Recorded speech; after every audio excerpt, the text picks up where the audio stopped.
रिलायंस जियो एक डिसरप्टर रहा है, जिस भी इंडस्ट्री में घुस जाता है वहाँ पूरा का पूरा पासा पलट के रख देता है। क्या ऐसा कुछ करने वाला है वो क्रिप्टो इंडस्ट्री में भी? जानने के लिए बने रहिए मेरे साथ इस वीडियो में। नमस्कार, मैं हूं विनय और स्वागत करता हूं एक और नए वीडियो में। चलिए बिना देरी के शुरू करते हैं आज का वीडियो। था कि रिलायंस की पार्टनरशिप हो गई है पॉलीगॉन के साथ में। इंडिया में एटलीस्ट वेब3 और ब्लॉकचेन, बिटकॉइन, इन सब चीज़ों के बारे में थोड़ी बहुत ओपननेस आ रही है। और स्पेशली अगर रिलायंस जियो टाइप की कंपनीज है वो इन सब में अगर भाग लेने लग जाएंगी, आने लग जाएंगी आगे, तो शायद गवर्नमेंट का भी थोड़ा बहुत जो आउटलुक है वो थोड़ा बहुत बदल जाएगा, which is a good thing of course. नहीं तो बहुत सारे जो क्रिप्टो प्रोजेक्ट्स हैं या स्टार्टअप्स हैं वो सारे मूव आउट हो रहे हैं इंडिया से। यही कारण है क्योंकि थोड़ी बहुत रियलिटी उनको दिखाई पड़ती है। तो अगर जियो ने कोई इनिशिएटिव लिया है तो शायद गवर्नमेंट भी उस पर थोड़े हल्के हाथ से रहेगी, तो ये एक अच्छी बात है। पर फिर मैंने देखा जियो कॉइन भी लॉन्च हो गया। जियो कॉइन एग्जैक्टली है क्या, लोग पूछ रहे थे। कुछ लोगों ने इंस्टाग्राम पे मुझे डीएम भी किया पूछने के लिए क्या है जियो कॉइन, कहाँ से खरीद सकते हैं। तो मैं आपको बता दूं, जियो कॉइन बेसिकली मुझे तो अभी तक ऐसे ही लगता है कि सिर्फ एक रिवॉर्ड्स प्रोग्राम है। जियो का जो ब्राउजर है जियोस्फेयर के नाम से, वहाँ पे आप अपना लॉग इन कर लेंगे, अकाउंट बना लेंगे, उसके बाद में एक वॉलेट मिल जाएगा, एक वॉलेट एड्रेस मिल जाएगा और वहाँ पे आप देख पाएंगे कि आप जियो कॉइन्स को एक्यूमुलेट कर सकते हैं, अर्न कर सकते हैं। तो it's like a earn program. या फिर जियो के अराउंड जितनी भी एप्लीकेशन होती है आप उसको अगर यूज़ करेंगे उसके हिसाब से आप उनके रिवॉर्ड्स प्रोग्राम में भाग ले सकते हैं। और उनके जो रिवॉर्ड्स टोकन होंगे वो जियो कॉइन के नाम से होंगे, वो वहाँ पे एक्यूमुलेट हो जाएंगे।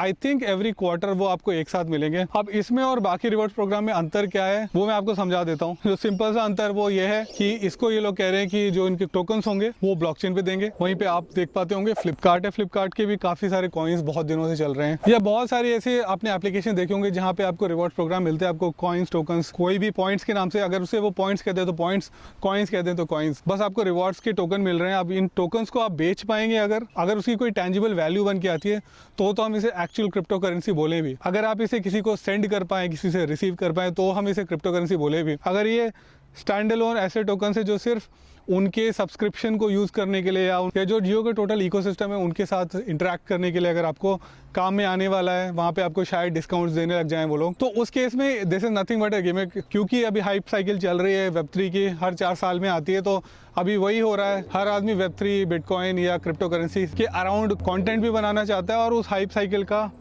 फ़ायदा भी उठाना चाहता है। तो शायद ऐसा भी कुछ हो सकता है कि बस कह दो कि ये क्योंकि क्रिप्टो करेंसी है तो बहुत सारी आई बॉल्स, बहुत सारे अटेंशन है जो आ जाएगा आपके ऊपर। तो शायद ऐसा भी हो सकता है, मुझे नहीं पता। अभी तक के लिए तो आप इसे कहीं बाय और सेल नहीं कर सकते हैं, आप अर्न भी कर लेते हैं। उसके बाद में उसे कैसे इस्तेमाल कर रहे हैं उसकी भी ज़्यादा कोई जानकारी है नहीं। तो मुझे लगा मैं आप लोगों को बता दूं। लोग पूछ रहे थे कहाँ से खरीदना चाहिए, किसी भी एक्सचेंज पे लिस्टेड नहीं है। अभी तक मुझे इतनी जानकारी नहीं है, हो सकता है मैं गलत हूँ, लेकिन जैसा मुझे 0x करके जो वॉलेट नज़र आ रहे हैं तो मुझे लगता है कि जो नेटवर्क वो लोग यूज़ कर रहे हैं वो पॉलीगॉन मैटिक का है, which is a layer 2 on Ethereum. तो ट्रांजैक्शंस काफ़ी चीप होने वाले हैं। और उसके बावजूद भी अगर वो हर 3 महीने में एक बार आपको जितने भी आपके रिवॉर्ड्स पॉइंट है वो एक्यूमुलेट करके एक साथ देंगे, क्योंकि पॉलीगॉन पे वैसे भी काफ़ी ज़्यादा चीप है ट्रांजैक्शंस, तो अगर वो हर दिन भी आपको अगर ये देते तो भी उतना ज़्यादा खर्चा ना होता। बट आई डोंट नो, कोई तो कुछ तो होगा जिसकी वजह से उन्होंने वो डिसाइड किया होगा। You take it with a grain of salt कि जो भी है क्रिप्टो करेंसी है, हाँ है, क्योंकि वेब3 वॉलेट के अंदर जा रही है तो इस वजह से है तो क्रिप्टो करेंसी। लेकिन उसको अगर आप खरीद नहीं सकते, बेच नहीं सकते, ट्रांसफ़र नहीं कर सकते, उसका यूज़ केस क्या है, उस हिसाब से आपको ये सारी चीज़ों को देखना पड़ेगा। लेकिन अगर आगे चल के सच में हो गया कि इसे आप खरीद पाएंगे, बेच पाएंगे, या अगर ये किसी भी तरीके से जियो के कोर इकोसिस्टम का भाग बन गया, तो हाँ, तब मैं उसके लिए काफ़ी ज़्यादा बुलिश हो जाऊंगा।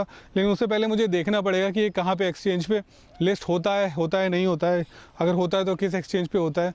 और उसके साथ में काफ़ी सारे लीगल चीज़ें भी होंगी जो आ जाएंगी, क्योंकि रिलायंस एक पब्लिक लिस्टेड कंपनी है और सेबी के अंडर आती है, तो सेबी का भी इंटरवेंशन हो जाएगा, क्योंकि उनको भी देखना पड़ेगा कि कहीं ये पंप एंड डंप या अपने क्लाउड को यूज़ करके किसी तरीके से इन्वेस्टर्स के पैसे को तो नहीं नुकसान पहुंचने वाला है। तो सेबी के काफ़ी सारे रेगुलेशंस होते हैं इसके अराउंड। तो मुझे लगता नहीं है कि इतना आसान होगा इसको समझना, लेकिन जैसे जैसे समय आगे बीतेगा हम देखेंगे और चीज़ें थोड़ी बहुत और क्लियर हो जाएंगी। चलिए, अब मैं मिलता हूँ आपसे इस वीडियो में, तब तक के लिए नमस्कार, जय हिंद, वंदे मातरम।